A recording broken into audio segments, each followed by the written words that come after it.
Bienvenue au podcast de RevTech System, une série de balados axée sur la robotisation, l'automatisation, la culture d'innovation et bien plus encore.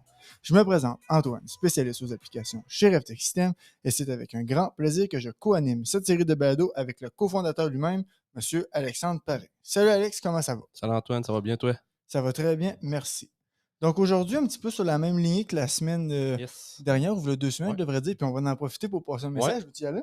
Ouais, mais dans le fond, période estivale, fait qu'on a décidé avec les vacances et tout, là, de ralentir un peu le beat du podcast. Donc, ça va être aux 2 semaines au courant de l'été. Parfait. Puis, on va Donc, retrouver le rythme un peu à plus tard. l'automne, à la rentrée. On va avoir Exact. une rentrée, c'est la première année qu'on va avoir une rentrée chez RevTech De de podcast. podcast. Super. Fait que dans le fond, comme je disais, pour garder un petit peu la même lignée que Ouais. il y a 2 semaines, on avait fait un podcast là, sur notre nouvelle mouture de site web, dans le fond, là, qui intégrait des pages pour des applications. La semaine dernière, on avait parlé, il y a 2 semaines, maudit, on avait parlé du revêtement Ouais. automatisé. Puis cette semaine, on va parler de chargement machine, donc le CNC, chargement de machine CNC, en anglais, machine tending. Ouais, Machine Tending est une application quand même assez populaire qui peut être relativement simple. Mhm. Puis sur le site web, là, comme on a fait pour l'application de revêtement, là, qui était peinture, gel coat et fibre de verre, on a mis une série de questions pour essayer de répondre au moins les questions les plus fréquentes là, qu'on croise là, chez les différents clients pour des applications de chargement machine. Ouais, exact. Et encore comme dans la même ligne, on va pouvoir. Moi, je vais poser les questions, puis Alex va vous donner les Yes. réponses. Puis juste avant de commencer, sur le site web, là, vous allez voir, là, un petit peu comme le revêtement automatisé, on a une vidéo qui montre un case study là, d'un chargement de machine.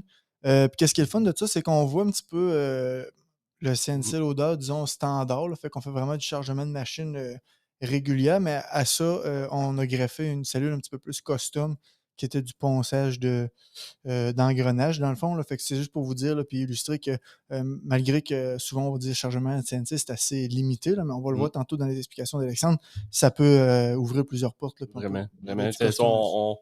on pourrait dire uniquement un chargement de machine CNC, puis on pense tout à usinage, mais c'est vraiment un chargement de plus que ces Exact. machines d'usinage. Parce que c'est ça, exact. Parfait. Fait qu'il va y avoir aussi des petites photos. Fait que question fréquente. Alexandre, t'es prêt? Yes. Oui, je suis prêt. Sur quel type de machine puis-je intégrer un robot? Yes. Il y a vraiment plusieurs machines. Puis comme on le disait, c'est un peu n'importe quelle machine qui est capable d'opérer un peu par elle-même une fois que qu'on va dire le bouton play est lancé. Donc, souvent, ce qu'on a en tête, c'est souvent un tour ou une fraiseuse, qui sont des applications très, très fréquentes. Là-dedans, il n'y a pas vraiment de limitation au niveau de la marque qu'on peut intégrer au niveau des tours et des fraiseuses. Dans le passé, on a fait des projets avec Mazak, avec Haas, Fanuc, DMG Mori, Amada. Trump, Nakamura et plus encore. Là, on a vraiment fait beaucoup. Donc, ça, c'est ce qui est au niveau tour et fraiseuse. Puis je vous dirais, c'est vraiment pas de se limiter à ça. Là. C'est vraiment tout ce qui est machine qui peut faire, on va dire, de la fabrication ou de la transformation, qui peut être démarré à partir d'un bouton play, puis qu'on va voir la tâche de l'opérateur qui est vraiment comme un chargement. On appuie sur play. Un déchargement, on recharge une pièce, on appuie sur play. Fait que ça, c'est tout ce qui est chargement, déchargement machine. Donc, entre autres, on a fait aussi beaucoup de presses plieuses, Mhm. des rectifieuses, des centres d'usinage spécialisés, par exemple, pour des guets, pour du bois ou Ouais. autre. Des chargements de CNC aussi dans le bois. Là. Fait que c'est vraiment tout ce qui est une machine là, où on a un opérateur qui va charger et décharger constamment à longueur de journée. C'est des applications typiques desquelles on peut regarder pour intégrer un robot. Super, merci. Prochaine question. Comment choisir entre un robot collaboratif et un robot industriel? Ouais, c'est une question qui revient souvent. Je pense que c'est par le fait que le robot collaboratif d'entrée de jeu, là, Universal Robot ont beaucoup Du marketing? fait du marketing en lien avec le chargement de CNC, qui est une application vraiment, comment je pourrais dire ça, vraiment un bon sweet spot Ouais, pour le exact. robot collaboratif dans plusieurs circonstances.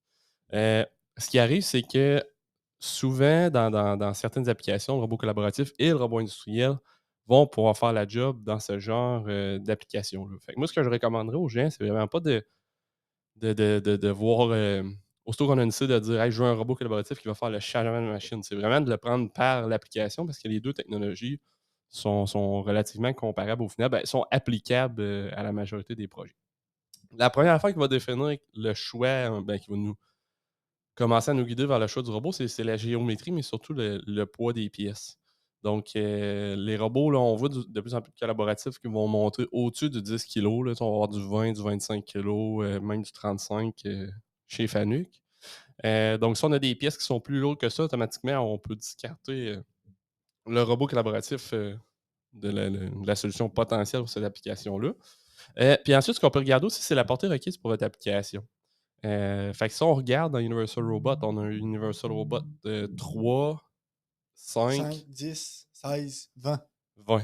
Donc, c'est tous des robots avec des charges, des portées, puis des charges différentes. Exact.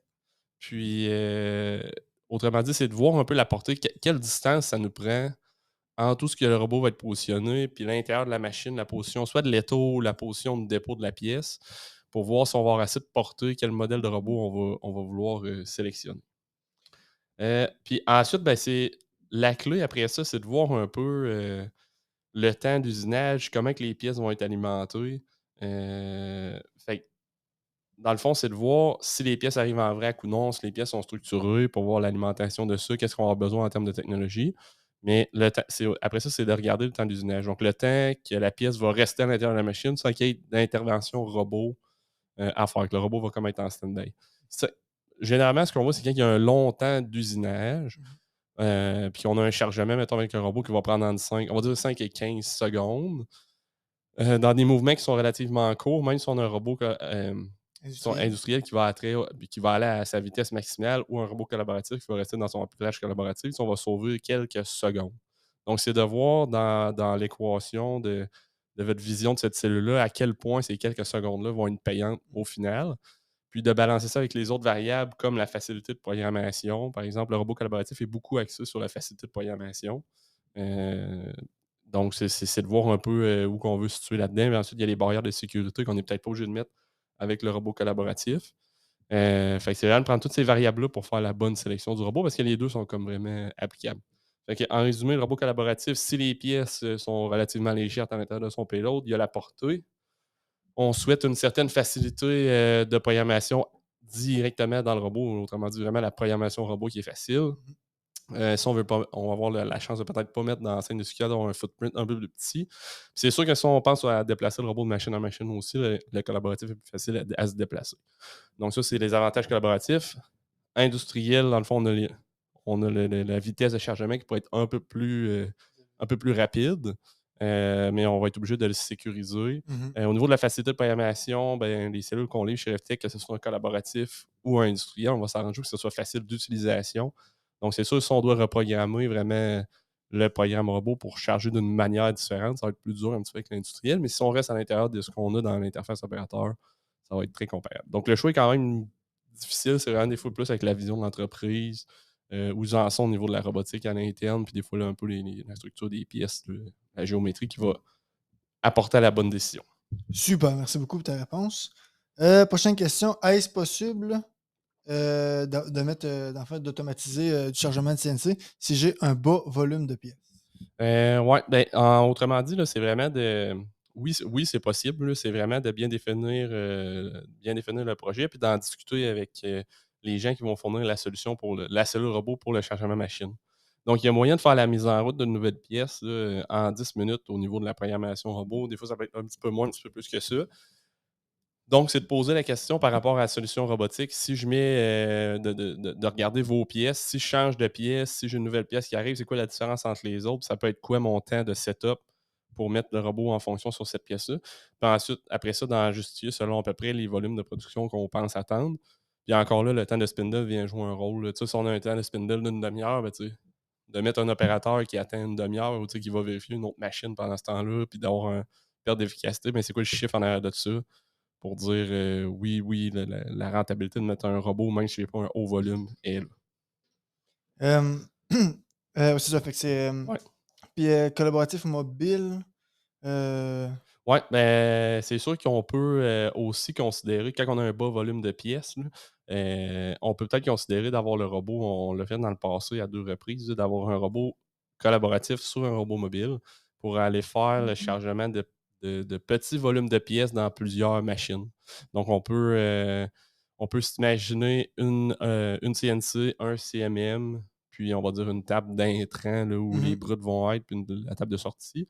Puis le robot va naviguer dans le fond, il va se rendre à la table d'entrée, il va prendre un ou plusieurs brutes, va les amener à la CNC, s'assurer de faire l'alimentation de la CNC, puis ensuite il va prendre les pièces usinées pour les apporter à la CMM, Donc, oui, on a un bas volume de pièces, on va dire, sur la CNC et un bas volume sur la CMM, mais si on regroupe un peu les 2 volumes qui sont à une place et l'autre, on vient couvrir comme deux chargements de machine avec un seul robot qui est monté sur un AGV, robot mobile. Super, on a couvert ça.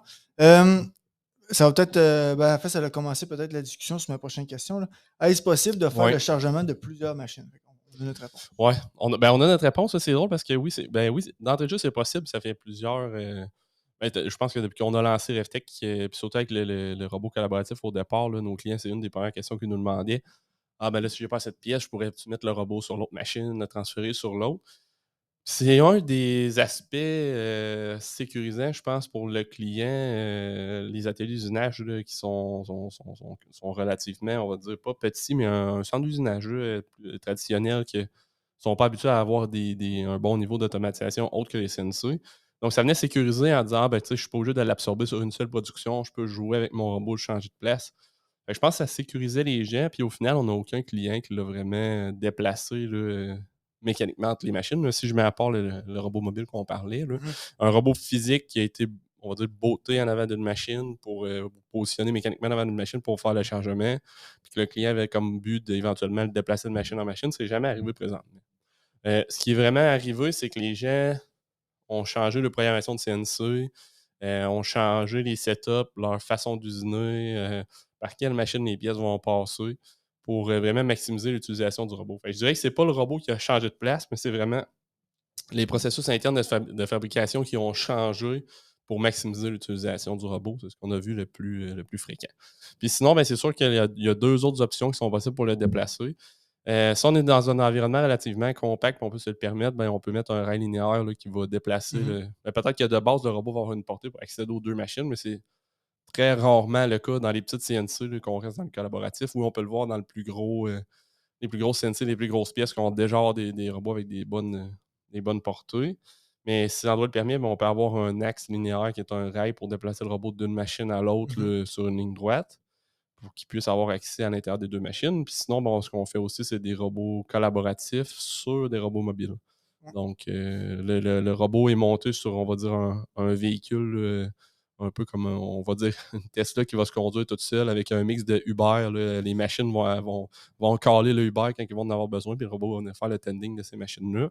Puis encore là, dans ce genre de solution, il y a quelques options possibles au niveau de la façon de faire là-dedans. Donc oui, c'est très, très possible de charger plus d'une machine avec un robot. J'ai bien aimé l'analogie avec la Tesla bleue. Ouais, c'est une des façons plus faciles d'imaginer le petit véhicule se promener, de façon autonome là, dans l'atelier pour aller faire les changements de machine. Super. Puis, peut-être juste pour, revenir, là, quand on parlait du déplacement mécanique en tant que tel, là, c'est parce Mmh. que de la manière que notre réflexe, là, la station standard de RefTech a designé, c'est, il y a un système d'orientation, là. C'est-à-dire que quand on enlève la base puis on la remet, elle revient à la même place, là. Fait que souvent, c'est ça que les clients vont demander, qu'on en mette, à 2-3 CNC pour que si jamais ils veulent le déplacer, disons, au petit transpalette ou au lift, ils puissent le faire, mais finalement, ils le font pas, c'est ça. Ouais, exact. Parfait. Prochaine question. Quels sont les secrets pour le meilleur ROI, donc retour sur investissement, de ma cellule de chargement CNC? Il y en a plusieurs là, sur le site, on a illustré quelques-uns, là, puis ça varie vraiment dépendamment des ateliers d'usinage. C'est sûr que la première affaire qui me vient en tête, c'est l'économie, sur la main-d'œuvre. Puis dépendamment des ateliers, là, il y a quelques endroits où ce qu'on veut vraiment des gens avec des formations de machinistes faire du tending de machine.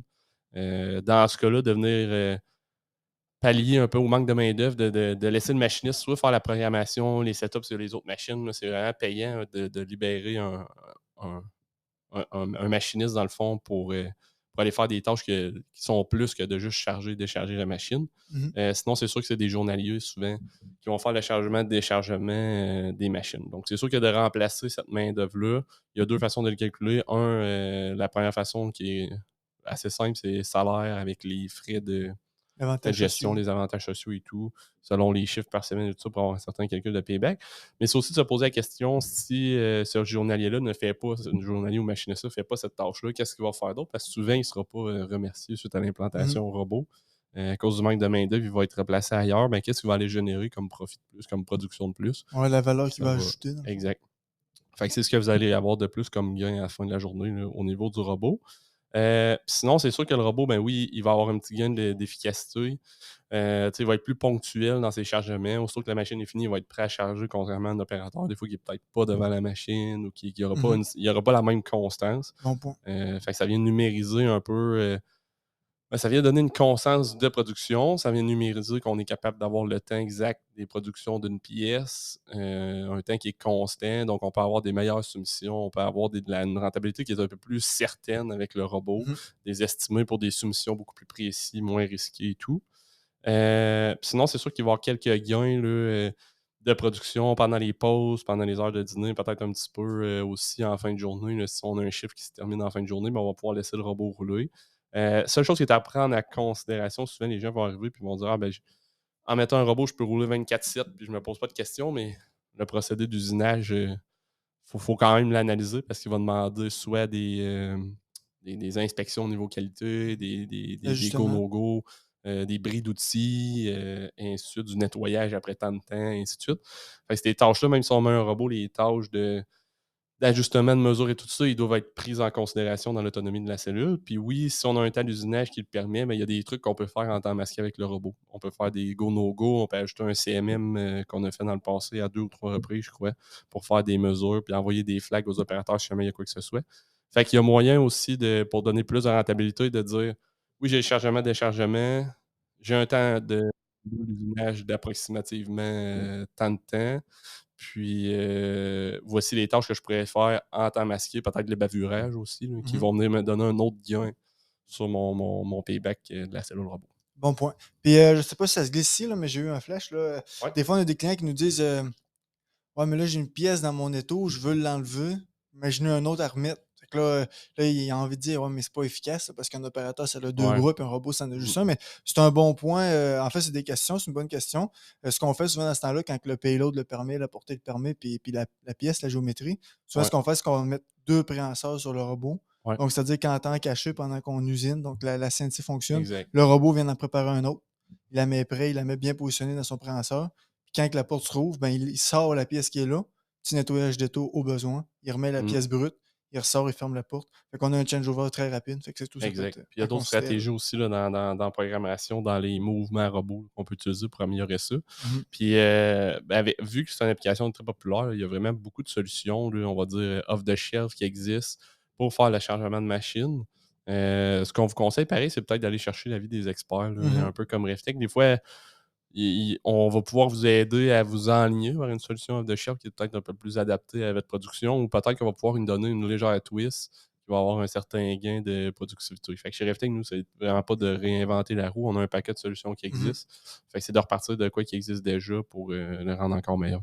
Puis je fais aussi du pouce là, sur ton 24/7 de tantôt. Là, Ouais. quand vous allez survoler les images, là, je t'en ai glissé là, des images du réflexe. Là. Fait qu'on voit, on a vraiment comme le robot collaboratif, là, le UA10 qui est sur une base Mm. fixe, là, en forme de L un peu.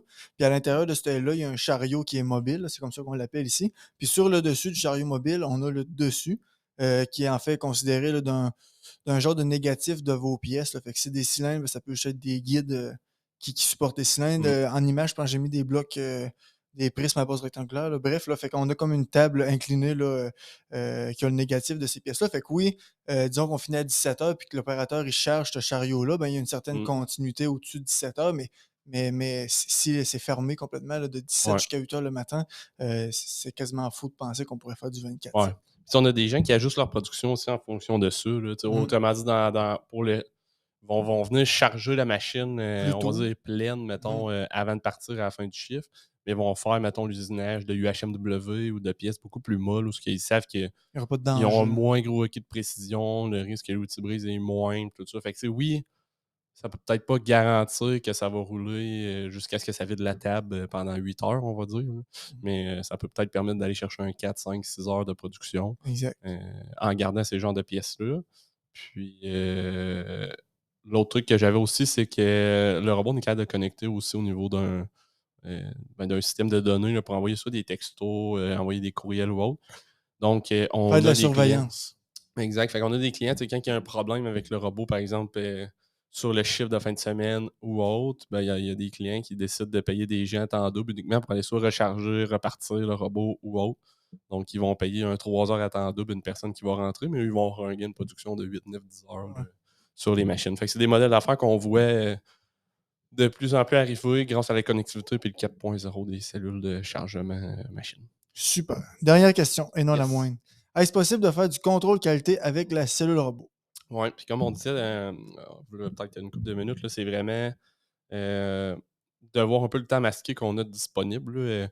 Si on a un temps d'usinage de 15 secondes, fort probable que le robot, s'il est collaboratif, il va être que dédié à faire le chargement et déchargement de la machine. Mais si on a un temps d'usinage qui est plus élevé, là, du 2, 3, 4, 5, 6, 10 minutes, une demi-heure, il y a beaucoup d'opérations qui peuvent être faites en temps masqué. Au niveau de l'inspection de qualité, on peut utiliser le mode force du robot avec certaines fixtures go-no-go qui atteignent une certaine précision. Sinon, il y a un paquet d'outils de métrologie. Là, ça peut être carrément un CMM là, qui peut être chargé pour avoir une inspection.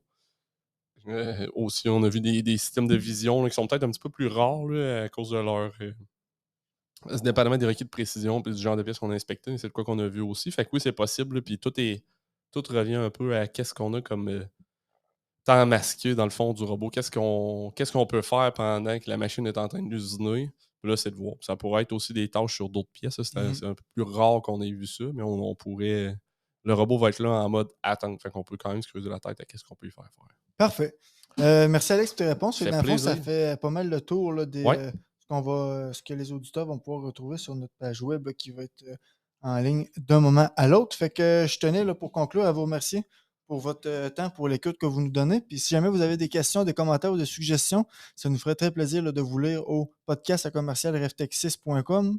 Donc podcast@revtechsys.com. Puis à bientôt. Fait que merci Alex. Yes, merci Antoine. Bye.